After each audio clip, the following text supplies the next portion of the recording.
Let's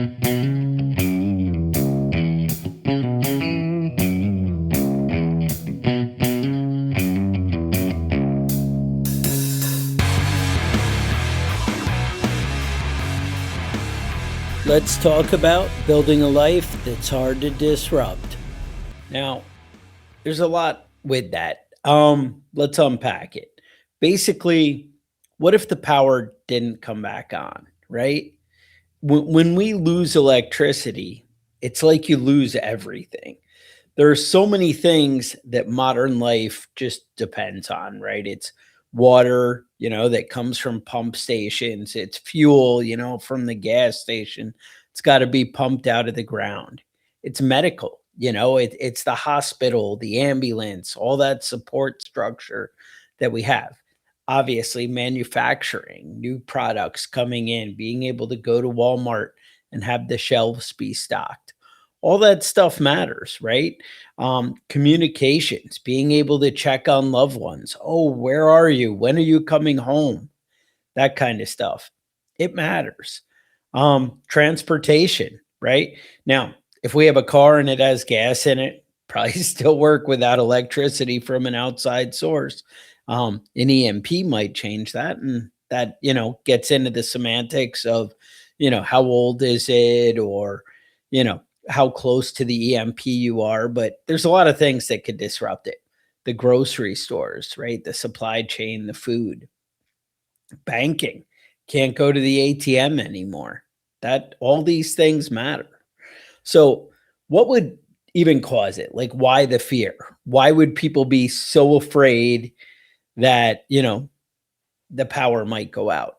Well, one, you saw how critical it is. And to be honest, it's easy to take down that system. It's easy enough, and I don't mean easy for a guy like me. I mean easy for a foreign power, somebody that, is a little more nefarious. So you also have hurricanes, you have ice storms, EMPs, cyber attack, transformers, right? Like we had in the Northeast, just grid, just cascades, because turns out it's not really as well built as we all like to think. What about just even little things like job loss, something like that? And we can't afford our electric bill. We've all seen electric bills are going up. Economic collapse, right?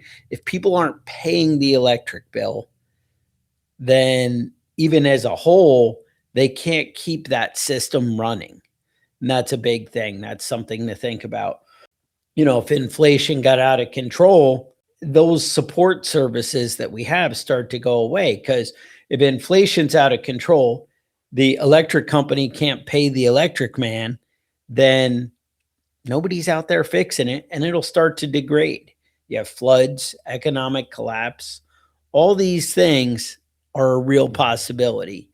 And the probability of one of them happening at some point is actually pretty high. And that's really what I want to talk about. Basically, I want to talk about building a life that's hard to disrupt. And what I mean by that is, if everything went away, if you have some kind of efficient homestead, how much would really change? When you're the guy who has solar panels, or you're the guy who has, off-grid water supply, you have all the different stuff. That's the dream, right? Is so that we don't need outside sources. That's the idea of being a prepper, right? If we're prepared, we can, build a life that I don't need the grocery store, right? I don't need the electric man. I don't need gas coming in, natural gas. I don't need my car to run, off regular gas, where I have a stockpile of regular gas that'll last and I kind of have a way to preserve it. That kind of thing. That's what I mean by build a life that's hard to disrupt. If you make it, the more that you produce everything on your homestead, on your farm, then you don't need from the outside. And I think there's a lot of things we don't think about, right? The gas, the grocery, the water, the food, everything comes from, the man, right? Because a lot of us, we're like, well, I have a well, right? So that's cool. But when the electricity shuts off, do you still have water? That's the kind of things that we need to think about and then we can prepare for. And that's a big thing. Another thing that I think is super important if you're trying to live a life that is going to be hard to disrupt, what you need to think about is, what are the things I'm going to want and how can I lay them out on my property so that they make sense, right? Because you want to have maybe your livestock close enough that they're not smelling and making noises and things that disrupt your life so much, but also that when they are making noises, you can hear the predator, the things that are out there, and you can react and you can get to them. You don't want your animals a half mile away where you don't have control, right? You can't see what's going on. So you just need to think about these things. When you go to pick things from the garden, do you want to go a million miles away or do you want them right outside the door? But, obviously everything can't be right outside the door. You have to strategically build your property. So I just want to kind of lay out the things that you need to build this life. And I'm going to go into detail about kind of each section. And then when you have a clear picture of what you want on your property, then you can start to lay it out and organize it in a way that makes sense for you and your family. So the first thing I really want to talk about is water, right? How do we get water on a homestead? Because that's kind of the key to everything. And basically, we're talking about, you could do gutters, right? And we have all that roof space that collects water and it can, put it in rain barrels. Setting up that system now, not that hard. Setting up that system after things go bad, that could be a problem. Gutters aren't that big of a deal, especially if you're doing it yourself. Having proper rain catchment barrels, that's another story, keeping them clean. We all see like on Craigslist or Marketplace or whatever, everybody's selling barrels and things like that. You do have to kind of think about, well, what was in those barrels, right? You want to get something that's clean. Obviously, we can spend a lot of money. We can clean things. These are the things to think about when you go that way. Another great way, and something that I've done on my property, that I'm setting up the rain catchment that's actually coming this spring. But you could also do is a solar well pump, and that I do have in place already. And so if the electricity goes off, I can just connect the battery or use the solar panels and run the water. And I actually have it so that I can screw a hose into a spigot on my property, and then it backfeeds to the rest of my house and everywhere on my property. So even though I maybe don't have the same exact water pressure that I have with my 120 volt well, I still can run water to every faucet on my property and even run a reasonable shower, right? I can do that kind of thing. So that gives me options. A lot of people get excited about the hand pumps. Hand pumps are great. They can be very expensive if you have a deep well. If your well is 200 feet, something like that, to find a hand pump that will work at that kind of level is a little trickier and a little bit pricier. So it's just something to plan for. Another thing, like with any of these, is if we have big storage containers, you can have them pumping full and building up pressure and then gravity feed, things like that. You can do it while the sun is bright and that kind of stuff. Another thing that's awesome is the hand pump with well points. I don't know if you guys have looked into that, but they're pretty cool. You basically, it's especially useful, people who have like sandy soil usually end up having very good success with this. that's something you might want to dig into and look at. But basically, you need to find a way that you're going to replace clean water. So many people think that, oh, if I just use the stream, if I use, I have access to water, or they think, oh, I have a well, I'm good. But just make sure you have a way to get it out of the well. They also have those like where you can kind of drop a bucket. They'll make out of PVC with a coupling and a check valve is what I wanted to say. And basically they can drop it down the well tube. You find PVC that's smaller, you have it weighted, drop it down, fill it up with water and bring it up. That's fine, but that's a lot of work. And basically the idea is to make it so that your life doesn't get disrupted. So that's something to consider. Can you do that where you drop it down and things don't necessarily, end bad? But a well point is a great option. It can absolutely, make things go a lot smoother. Next, let's talk about food, right? They kind of go in order, and food is a big one. So there's a lot of things you could do. One of the big ones is livestock. Obviously, one of the entry animals that a lot of people get into is chickens. Chickens are very easy. Um, Also, we want to take care of animals and things that we have, but chickens aren't that expensive if it goes wrong, right? If something gets in and gets to it, a predator, it's not the end of the world if you lose a chicken. If illness comes and you can't figure it out, it's not the end of the world. Obviously, like I said, we want to take care of these guys, but you do what you can do. So chickens, definitely a great entry level animal to get into. Butchering chickens is kind of work. Again, I watch these people on YouTube who can do it in 2 minutes. I'm not quite that guy. It's more like a 10 to 15-minute project for me. So I'm not always excited about butchering chickens. But I can tell you having eggs every morning is a great benefit, and it's a way to bring protein to your property. Another great entry level animal is rabbits. I have rabbits, I have chickens, but rabbits reproduce so quickly. Basically, they can have a litter. It's like every 30 days. It's really insane how fast you can be, reusing, and they can basically get pregnant again as soon as they give birth. I mean, they say like a week. It's really insane how fast that turnover can be. And rabbits, pretty low maintenance. There are tons of ways to feed them without going to the grocery store.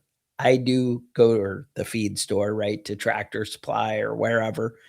I go buy feed for my animals, but you know, you find a way to do it. And there are tons of things that I can supplement on my way back when I'm going to feed them.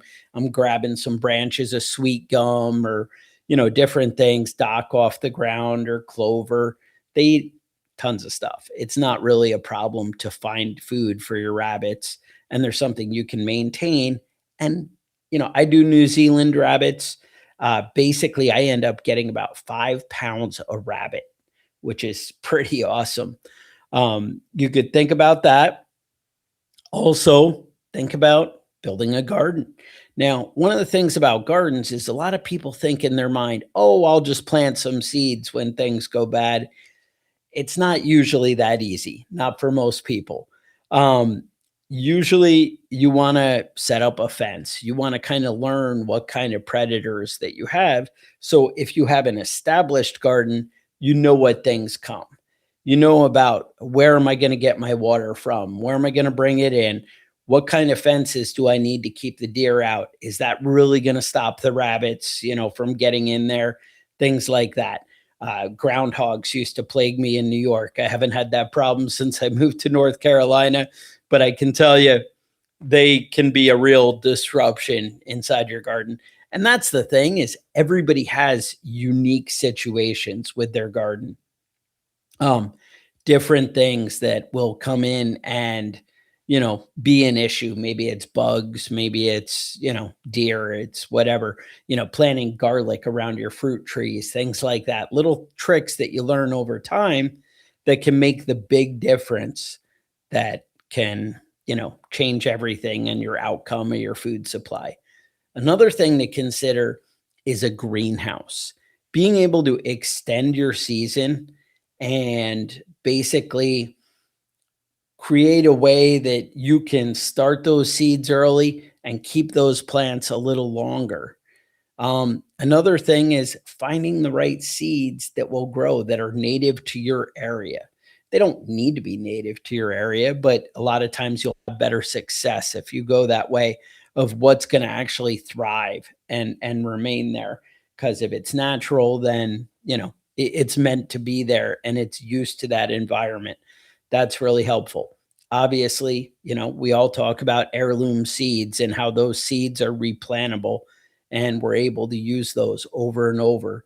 So that's another thing you might want to consider, and learning how to save those seeds, how to collect them so they'll last and it'll, carry through. Think of a plan to create the food, right? To have a way to, produce on your property without bringing in from the outside. Now, obviously, we all, a lot of people, they think, oh, well, if the world collapsed, I'm a great hunter. I can go out and get deer and rabbits and squirrels. And honestly, things like squirrels, I think will last a little bit longer. People don't think about that, but I don't know. I imagine it's all going to get depleted and pretty thin in a world where people didn't have grocery stores. Turns out I know around me, there's a lot of people who know how to hunt. So that's something that, you need to consider and be aware of, that that's going to change the dynamic of how many deer are out there. And, they talk about how they go into hiding and that kind of stuff and have a different plan. So you may want to look into that. But the next thing is preserving that food. So maybe look into a smokehouse, look into building a smokehouse. Um, they're really not that complicated. You basically need a solid firebox and, some good vent pipe that's going to put it into the bottom of the smokehouse. You need a way to vent it out the top so that you can control how hot or, how it gets inside the smokehouse.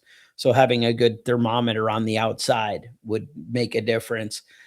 Understanding how to regulate that temperature. And the thing is, while we have YouTube, while we have all these access to different books, well, you have access to go to Tractor Supply.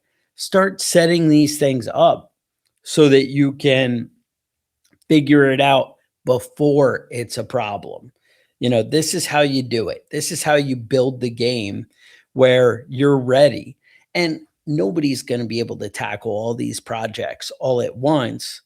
But if you make a plan that this month we're going to tackle this one, maybe it's this summer we're going to tackle water and we're going to do everything. But you should be able to move through these steps. And there's a lot of ways to do it by being scrappy. I mean, right now, when you have the access to the internet, you can solve most of these problems for very little to no money. You just got to be creative. It's just how willing you are to let, how junky you're willing to let your property look, and your budget should dictate that, right? And then sometimes we can build really nice things, and that's, it's all on your budget. Another way to go is root cellaring, right? So to bury into the earth, to, dig down to keep that temperature, maintain the temperature from the ground to preserve your stuff longer. Now, you might not be able to recreate refrigerator temperatures, but by keeping things cool, you can make them last, right? You can make them last, I don't know, extend the life for years. A lot of things, potatoes, things like that. You keep them cool and dark, they'll last. Canning, learning how to can and preserve food. There's all kinds of different ways to do it. You just got to kind of dig into it. That's beyond the scope of what I can tell you right now, but It's a skill you can learn, and there are books and videos and ways to learn all these things, but they're things that we need to learn now while we have the time and the ability. And you need to find a way to set up your world that it lasts, that it's going to hold. The next thing is, I gotta say, it's about keeping your house efficient, keeping it warm, keeping it cool. It's tough. And comfort, you want to make sure your life is worth living, right? Some people are like, yeah, but do I even want to go on? If things get so bad, you don't want to be living in a dirt cave. That's the whole thing. So think about a wood stove. Think about running, they run pipes through the back of a wood stove so you could heat a water heater off your wood stove. I had a buddy of mine who ran basically a radiator in the back of his fireplace so that he supplemented his heat. He had baseboard heat where it runs the water around his house. That's not too common here in the South, but he basically, his fireplace would heat those pipes, heat that water, and carry it throughout the home. So it wouldn't just be the heat from the fireplace. I mean, that same heat, but it would transfer to other rooms and work that way. That's something to think about. Learning how to cook and use a wood stove, how to cook with it, by using crock pots and different pans and griddles and ways to set it up so that it can actually work for you and your family. That's something you guys might want to think about and, put into place. The sooner you implement those things, the more you get familiar and you learn how to use them and how to create a world, like I said, that, is able to work. Now, there's another cool thing called an earth tube. Now, this is kind of crazy, and this will help you with the whole air conditioning thing or the heat thing on both ends. Now, from a totally off grid kind of lifestyle, basically what it is the ground stays cold all the time, right? That's why when the water comes out of your well, it's cold. When the water comes out of the pipes from the town, it's cold. There's a reason it's cold. It's because it's underground and the ground stays cold. So usually, if you're 4 feet deep or deeper, it's going to stay about 55 degrees all year long. It's going to be warmer because basically the earth maintains that temperature. So it's going to be warmer in the winter and, than outside around it. And it's going to be cooler in the summer because it's going to maintain and stay at that 55, whatever the world outside is doing. So what they do is basically people dig a trench. It's between 4 and 5 feet deep, and you'll bury about 40 feet of tube and run it up into the house. And you have to have a vent at the other end to draw in air, obviously. And you buy like a solar fan that they put in line. I saw them on Amazon. They're about 150 bucks. You probably need a solar panel to keep that going. And you basically can kind of air condition your house for forever. Usually I see a lot of kits and people doing it basically about 400 bucks. You're implementing this, presuming you're digging that 40-foot trench yourself. A lot of us have cool equipment that you could do that kind of thing. I don't have a backhoe. I have a trencher. Thinking about tackling this project. I haven't gotten to it, but it really is a neat idea. And that's the thing, is I just want to expose you to the different things you could be doing. Now, you're like, well, I don't want my house to be 55 degrees, but obviously it's going to even out the temperature, right? That's the whole point. What people do if they want to implement this in the modern world, which actually turns out 30% of your electric bill is heating and cooling.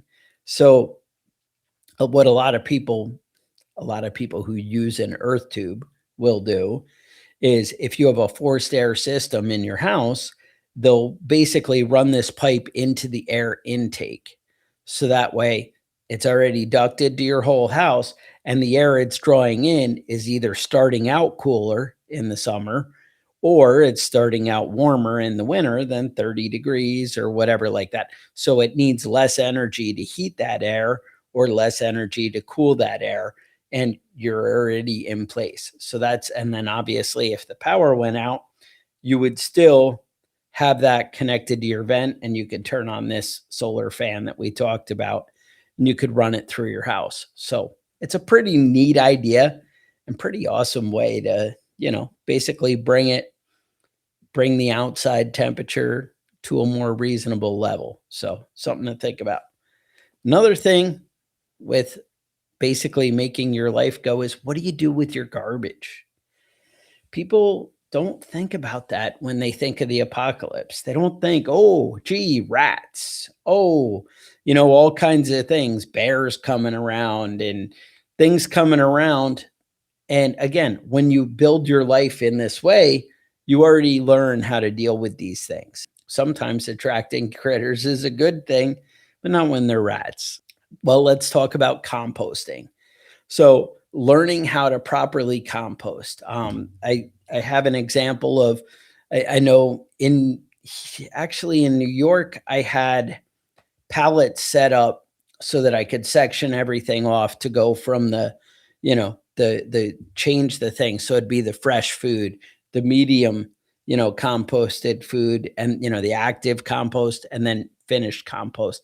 And I could section it from one to the next. And now I basically have several compost piles. And so I'll just kind of rotate of which one I'm adding fresh to. So I'll have one in one section. It's because I use a tractor and it's a lot easier to just move it around. But basically learning to compost and then having a plan in general for your waste, right? Whether that's going in and composting everything. People bury stuff. Burying garbage all over your property is not really a cool plan. You really can destroy the land, at least if you're doing it. Pick one place. Don't just randomly bury it all over the place. But anything that's toxic or bad, you don't want to bury it on your property. It's not a good play. Um, Sometimes I buried wood because wood will rot and disappear and go back to the earth. We'll think hygge culture, right? That's how you say it, I think. So anyway, have a plan for your garbage. Burning garbage is still better than letting it pile up and be filled with rats. Burning toxic poison things, probably not such a good idea. You need to, use a little judgment. I'm not here to, tell you how to do it. That's the play. The next thing, human waste. Now, the cool thing with human waste is, the cool thing with the way we've set up our world is if you have your septic tank pumped out pretty regularly where you're on top of things, then if you have a good water supply, your flush toilets will keep working. You can have those forever, 5 years, however long a septic tank lasts, without being pumped out. I think my experience, you can get away with about 10 on occasion, where if things are going properly, right? You're in theory not adding bleach, you're not adding bad things to your septic. Therefore, the microorganisms are all in there eating and doing the bug thing that they do and breaking down the poos. So it could work out where you get a decent amount of time out of your septic. However, presuming the world ends for forever, highly unlikely in my mind, but if that world happens, then there are cool things like compost toilets or outhouses. I've seen people set up their outhouse basically like a compost toilet. Now, I'm not talking about something fancy that you use electricity for and things like that. I'm talking about like where you have a 5-gallon bucket under the toilet seat. You can set this up fancy and box it in. Really helps with keeping smells down. But basically, you have a bucket of fresh wood chips and you end up dumping them on top of the poos and helping breaking it down. It keeps the smell from coming back and it helps it break down. Usually stuff like urine and stuff like that, you want to have a separate way. Like what I know one of my kids had built a tiny house in the past. And what they did was urine in one toilet. They basically had two toilet seats right next to each other. And they had a bucket for urine and a bucket for, you know, solid waste, right? So that's something to think about and, plan for. But you do need a way to do that. Now, if you're doing it with the buckets like this, it doesn't have to be too far away because you're removing the waste, right? It won't be a big problem. However, if you're just doing the traditional outhouse where you dig a hole and you're going to bury that hole, you need to have it away from your water supply. You need to think about these things. Um, you'll notice when you get a building permit and you're like, hey, I want to put my well, they don't put it right next to your poo tank, right? But the idea on that too, your well is buried, right? It's really deep down versus your septic or your outhouse is not very deep down. So just keep that in mind. Um, there are, however, certain electronics that you are going to want, right? There are things we need and we, want to have in life.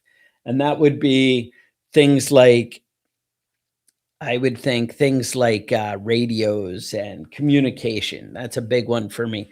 Lighting, having flashlights, spotlights, things like that. Things for just reading. Sometimes things for entertainment. Some people will keep like an old iPad, right? Because you can buy those like Fire tablets from Amazon for like 40 bucks, or I don't know. I haven't bought one in years. But bottom line, everybody's got old tablets laying around and little things of the cheap things, or they have access to it. Putting videos and things on there, storing up information of projects might be a cool idea. Maybe storing up some entertainment, something your kids absolutely love and need. Putting a copy of that movie on that tablet might be really cool to have when you need to keep things calm in a stressful time if you didn't have electricity. Another thing I like to store would be like night vision, things like that. Um, Optics for guns, thermal scopes, thermal binoculars. These are things you might want to consider. Ham radios. When I said communications earlier, also I'm thinking I have a bunch of Motorola talkabouts, basically walkie-talkie type things that you can use to communicate. Turns out having communication is such a force multiplier for being able to have somebody at the end of the road or up the street and just say, hey, there's bad guys coming and things might get bad. You might want to look out. So just let's keep that in mind that having access to that would be a great, way to go. Now, most traditional ways that electricity would go out, we can just have these things set aside in our storage. However, a lot of people are preparing and worried about an EMP, which is a very real possibility, an electromagnetic pulse. So you want to think about Faraday cages. Think of a way to do it. Basically, the cheap, simple way is people take the metal trash cans, and what they'll do is they'll put all the electronics. A lot of people will do inside those static free bags, but you can put it in anything that's going to be insulated. So that I know with mine, I have it in static bags, but then I put it in a paper grocery bag and I folded it up. Then I put it in the metal can and then close it. I've also seen people line these with cardboard, and that'll work to, insulate it from the sides. Basically, as long as it's not touching the metal side, any of the electronic things. So you put them in there, you close it up, seal it up, and then we usually seal them with foil tape is kind of the industry standard. You want to make sure if there's any seams that seem questionable that you're covering it.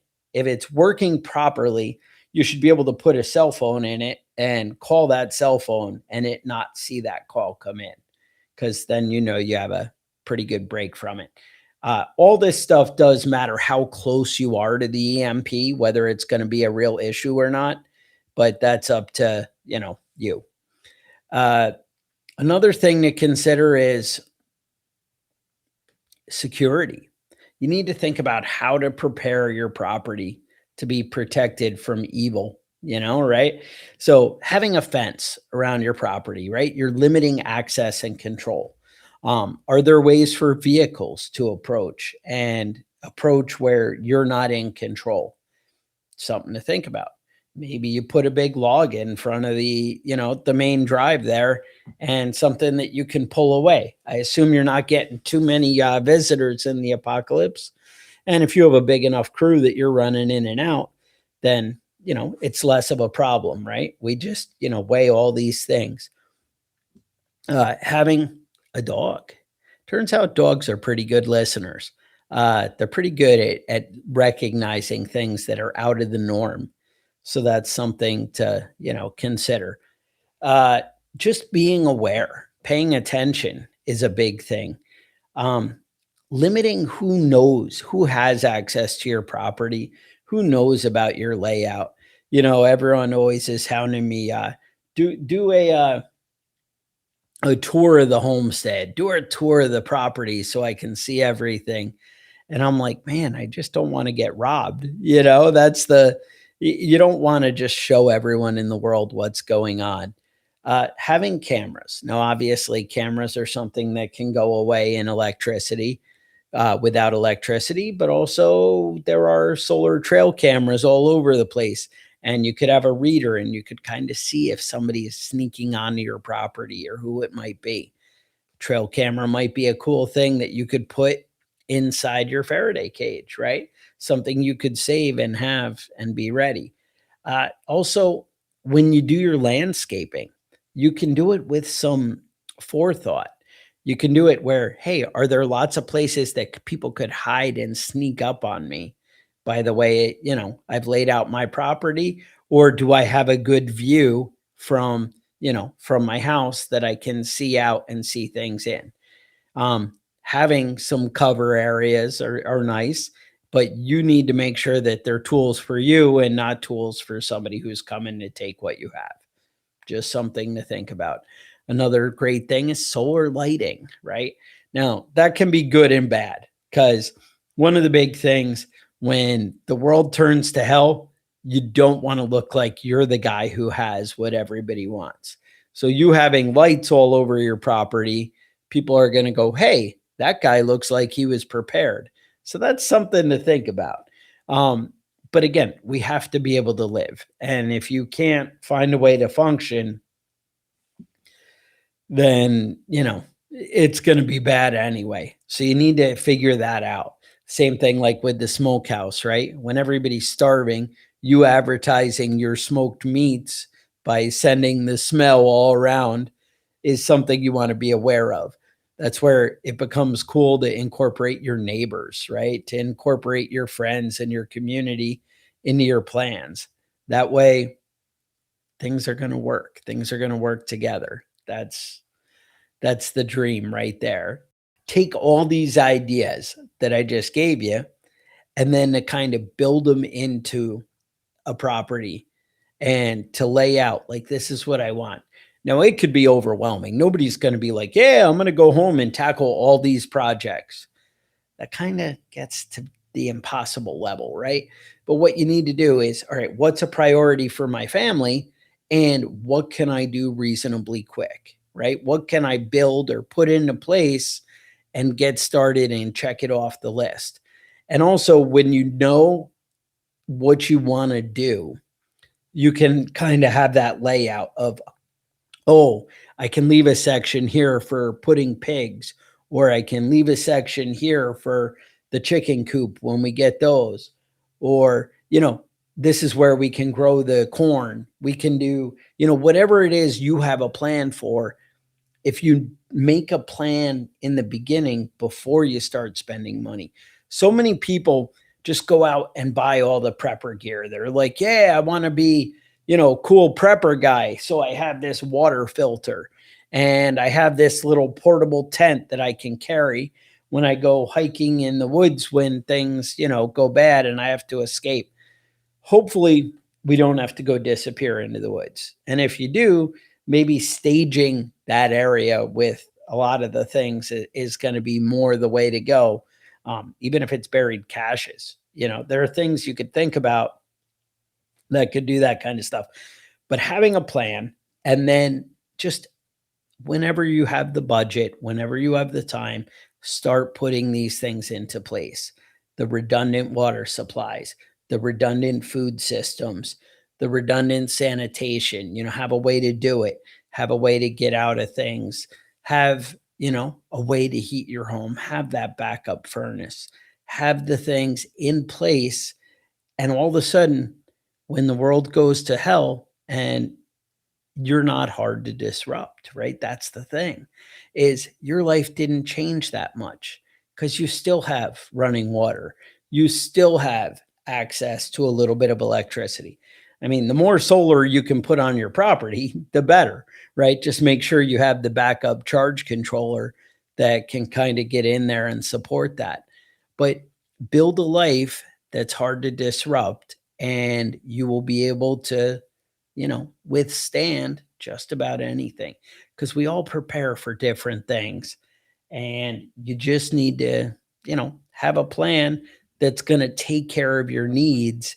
And then it doesn't what comes. Like I said, it could be as simple as losing your job, but now you have electricity, you have food, you have water.